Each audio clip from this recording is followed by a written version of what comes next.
Haboim. Welcome everyone. We're about to begin Be'ezras Hashem together on Daf Lamed Aleph Amud Aleph. Starting with Daf Lamed Amud Beis at the new Mishnah. After the previous Mishnah Daf Chof Ches that teaches us Chomet Shel Nochri She'ovar Al Lava Pesach is Mutter Bahano, Shel Yisrael is Osir Bahano. In addition to the classical case where the Chometz was either in the possession of the Nochri, the possession of the Yisrael on Pesach, what happens with such Chometz after Pesach? Our Mishnah gives us another application of Chometz She'ovar Al Lava Pesach. Says the Mishnah Nochri, Shehilva es Yisrael al Chemtzoi. A Nochri lends money to a Yisrael, and the Yisrael gives him his Chometz as a form of assurance that he will pay him back. In other words, if he will not pay him back, then he will then have the rights to his Chometz. Achar ha-Pesach muter bahano. If it's after Pesach, the Mishnah rules, then this is Chometz that is going to be muter bahano. In other words, it can be considered to be belonging to the Nochri. The Yisrael shehilves Nochri al Chemtzoi. Here the Mishnah states the opposite case. Here you have the Yisrael who lends money to the Nochri. The same type of circumstances. He gives him a loan, and he tells him, if you do not pay back the loan, then I will give you, the Nochri says to the Yisrael, the Chometz. So he doesn't pay back the loan after Pesach, and the din is achar Pesach osir bahano. It's considered to be Chometz she'ovar al lava Pesach shel Yisrael, and therefore it's osir bahano. Says the Gemara Itmar, Baal Choiv, if there's a person who is a creditor, Abai Omar lemafreya hu goive. Abai states that person collects lemafreya retroactively. Rava Omar mikan ulahaba hu goive.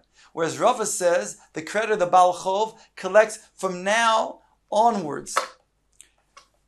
The Gemara will explain what exactly is the nafkamina between whether it is lemafreya hu goive or it is mikan ulahaba hu goive. What is their machlekes? So Gemara says, Kol heicho de'aktish loive uzabin loive. If the loive decides to take that object which is going to be meshubed to the creditor, to the Baal Choiv, and he either sells it or he's maktish it, so the din is kuli amo lo pligi de'osim malve v'torif. Everybody agrees that the malve could go ahead and collect that which was sold or redeem that which was given over to hekdesh. In other words, even Rava over here will agree that the loiva doesn't have the rights to that nechosim, to that property, and therefore, since it's not considered to be in his reshus, he cannot makdish and he cannot sell it. On top of Lamed Aleph, Amud Aleph, va'osi malva porik, and therefore the malva can either go ahead and collect the money or the object from that was sold, or he can go ahead and redeem it from hektish. This Nazit states in the Mishnah, Moisif oy diner upoide es hanechosim ha'elu. The Mishnah states over here that if indeed there was a loan, a loan, and that loan was a loan of a meya mana, and that was the choiv, and the loive, he was makdish 90 of the mana.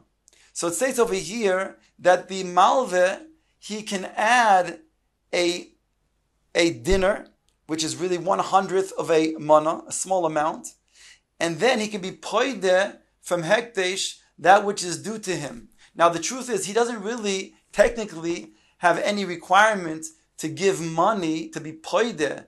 The reason why he's moisif a dinner over here is just because of a principle that we don't want people to think, who don't know that he has a shibud, that a person can go ahead and take the hekdesh without a pidyon. So therefore, in order to avoid that problem, the Mishnah states moisif oy dinner upoides hanechaz ma'elu.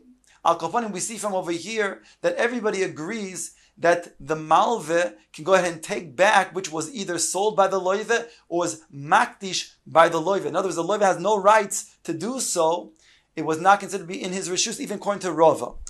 Ki pligi, what is their machlokes Abaye v'Rava? Again, Abaye says it's lemafreya, that he's goive, and Rava says mikanu lahabohu goive. Says the Gemara, ki pligi de zovin malve ve'akdish malve. The difference, the machlokes between the two would be, if not the loive, but the malve, he would go ahead and he would either sell the property that was meshubed to him, or he would go ahead and makdish it.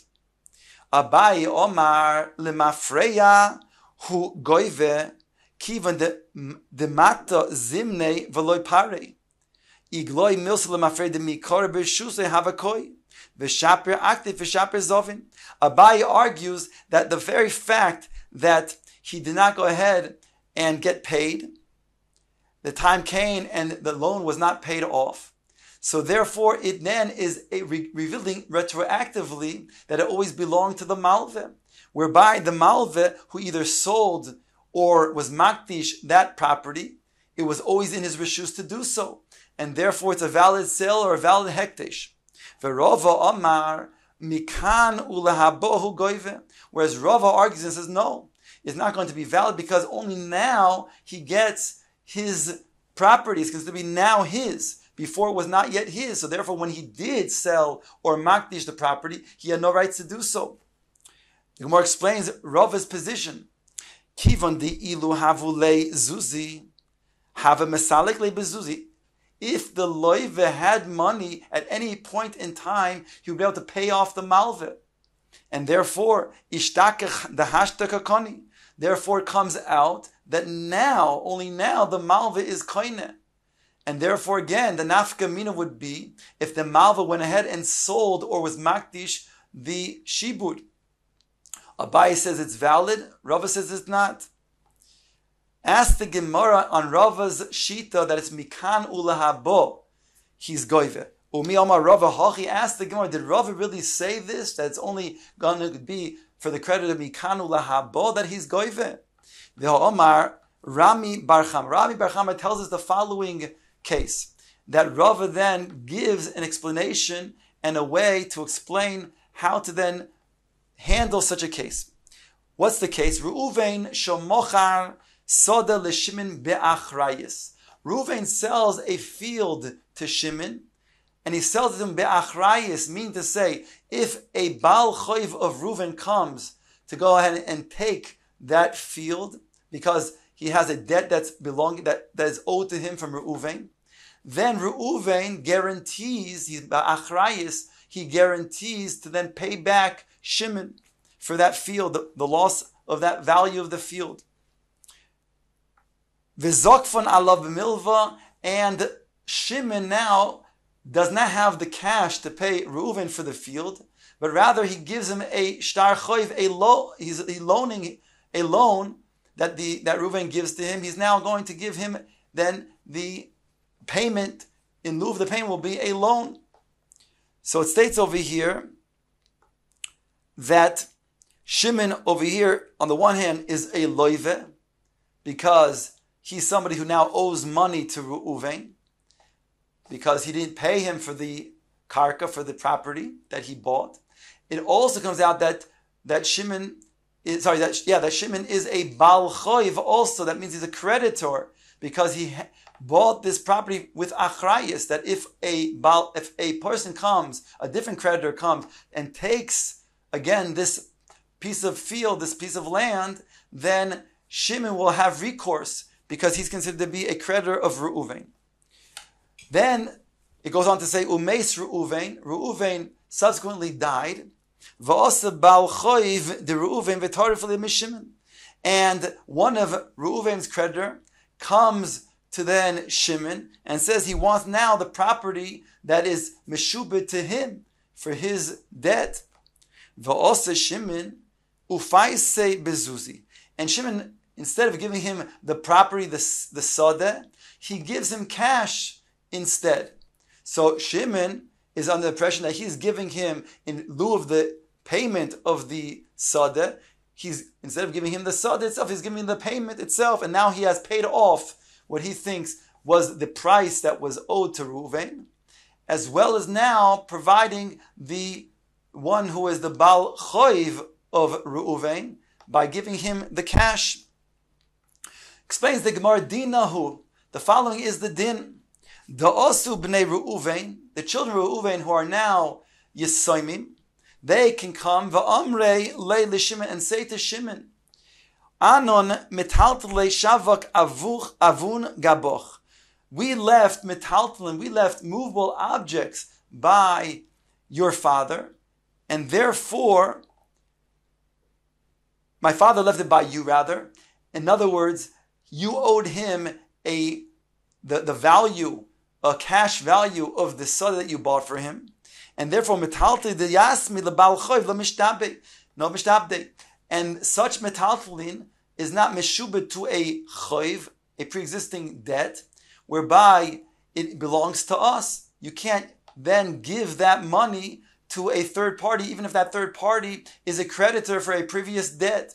And therefore it would come out that Shimon paid out that Bal Choiv of Reuven with his own cash, but now owes money, the value of the Sadeh, to the Yisoimim, the children of Reuven. V'omar Rav, and now Rav steps in and says the following: I pikeach Shimon. If Shimon was somebody who was wise, magbilei aro v'hodar gavi lo minayhu, then I would suggest the following eitzah that Shimon can do. He can go ahead and he can collect, Bnei Reuven can collect the field. In other words, give the children of Reuven, the Yisoimim, the field. That's what Shimon should do. And then he should turn around and take it back from the children of Reuven. Do'omar Rav Nachman, for Rav Nachman stated, Yisoimim shegovu karka bechoivas avim. If Yisoimim collect karka, real property, for their father's obligation, then Bal Choiv choize v'goy v'oisa mehen. The Bal Choiv can go ahead and return and collect it from them because it's part of the estate of their father. So therefore, this would be the eitzah of Rava to Shimon, that Shimon can go ahead and instead of giving cash to the Bal Choiv, cash to the children of Reuven, he can give the real property, this sada now to Reuven's children, and then take it back. As Rav Nachman teaches us, that's part of the estate, and therefore it can be goyve. So Gemara asks now, if you want to say, like Abaye was explaining, that the creditor is goyve limafreya, then that's because of this that Shimon would be able to then go back and collect from the Yisoimim, because it was already part of the estate. From already before, the command, the gavu mechayim, the avu and dami, and therefore it was like they are collecting from that which was when the father was alive. Again, part of the estate. So that would give them the right to do this now. However, but if you're going to learn, Rava, that it's only mikan ulahabo, that's not from before, but only right now, he becomes somebody who has access, who has rights to the debt. Amai choizer to the nechasim. Amai choizer v'goyve oisa mehen. How can he then be goyve and choizer and goyve from Bnei Reuven? How does Shimon have the rights to do that? It's only right now that he's able then to take it. But right now, it's not considered part of the estate. So therefore, how can he go ahead and take that back from the Bnei Reuven? That sada now belongs to the Bnei Reuven. It's like a person, meaning the Yisoimim, that buy property. Can you go ahead and then take property that now was bought by Yisoimim now? Certainly not. It's not part of the estate. And if so, if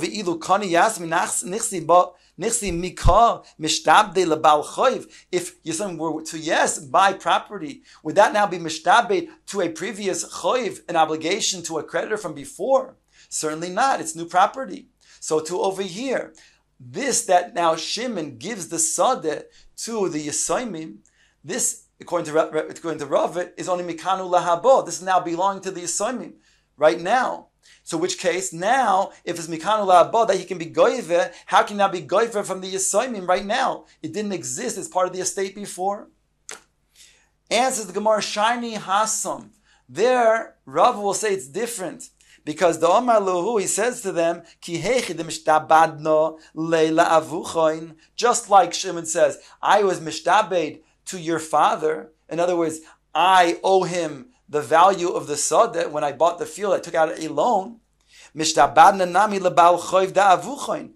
I'm also mishtabed as a bal choiv to your father. Dahainu, I myself am the creditor to your father because he sold me the property. Be'achrayus, that if a bal chov comes, then it'll then go ahead and be achroy to me. In other words, it'll be guaranteed to me. And therefore, over here, I could give the property, Shimon says, to the Bnei Reuven, but then I can take it back as somebody who has a guarantee. Mid Rabbi Nosson, just as the principle Rabbi Nosson teaches us. The Tanya states in the following brisa, Rabbi Nosson, Oimer, Minayin lenoishe bechaveiro mana. From where do I know that a person who then lends money, a mana, to his fellow man, v'chaveiro bechaveiro, and his fellow man lends to his fellow man. So you have Reuven, who lends money to Shimon, and Shimon lends money to Levi. So where do I know? He says, Shemotzin mizeh v'noitz nizeh. Where do we know that instead of Reuven waiting for Shimon to collect from Levi, and then collect it from Shimon, Reuven can go ahead and collect it from Levi himself? Where do we know that that is so? Talmud loymar v'nosan la'asher osham loy. Here the pasuk states v'nosan, he gives la'asher osham loy. From here, make a drasha osham loy. It doesn't say that he gives it to the one that is the creditor. It says the one that he is obligated to. Here, osham loy is explained as the one he is obligated the keren to, the principal. Who is the original principal to? In this case, it could be not only the one that he took from. Here we're talking about a ganav, but the one that the ganav has an outstanding debt towards. And therefore, we see the Shibudei de Rabbi Nosson teaches us that Reuven can bypass Shimon and does not have to wait for Shimon to get the collection of the loan or the obligation to him from Levi. He can go straight to Levi and then collect it. So too over here, that the principle is that the Shimon can also then do that. That Shimon can go ahead and take that which was obligated to him. He doesn't have to wait, and he can keep it by himself, since anyways he has this as a guarantee, this sodeh. He doesn't have to give it to the children of Reuven technically and give it to them and then take it back. He can remain by him. The Shibud de Rabbi Nosson. The Gemara now brings our Mishnah Tnan, Nochri shehilve es Yisrael al chemza. This is the Seifa, the Reish of our Mishnah, that a Nochri, he lends money to a Yisrael with the rights to the chametz of the Yisrael's chametz if the Yisrael does not pay him back. The Yisrael says, if I do not pay you back after Pesach, then the chametz will then be yours. So in that case, it states in the Mishnah, Achar Pesach muter bahano. It's considered to be chametz she'ovar alav Pesach shel nochri, and therefore it's muter bahano. So l'chora, the Gemara says, we have a kasha on Rava. The Gemara says, because the Gemara points out, if you want to say like Abaye, that he's goive lemafreya, so therefore that means that the Nochri, when it came that time for the loan to be paid out after Pesach, and it was not paid out, so according to Abaye, we say lemafreya, that chametz became the Nochri's even at the time of the loan. In other words, in the beginning, before Pesach, and they made the loan, that now limafreya we're saying belonged to the Nochri. So now it was Nochri's chametz throughout Pesach, and it's chametz she'ovar alav ha-Pesach shel Nochri, and it's muter bahano. So therefore that's very good in Kodar Abai, because amtu lohachi muter bahano. Because of this, it belonging to the Nochri, since it goes back to limafreya and belonged to him. Therefore, it's something that's muter bahano. But if you're going to say, Rava, that only from now, henceforth, the malve can be goive, so that means that it was really in the reshus of the Yisrael the entire time, and only right now, after Pesach, the Nachri is going to take rights to this chametz. So how can the Mishnah then paskin and tell us the halacha is that it's muter bahano? Amai muter bahano? Rishus of the Yisrael have a koi. It was always in the rishus of the Yisrael. Kasha an Rava. Answers the Gemara, Hacha b'mayaskinon. Here, what are we talking about? Kisheherinu etzlo. The Gemara understands over here, since it was actually deposited by the Nachri, there means that he had rights to this, and therefore there's a shibud on that, whereby it was his the entire time. So even Rava will agree in this case that the chametz belonged to the Nachri from the very beginning, whereby it's chametz she'ov alav pesach shel Nachri, and it's muter b'hana'ah.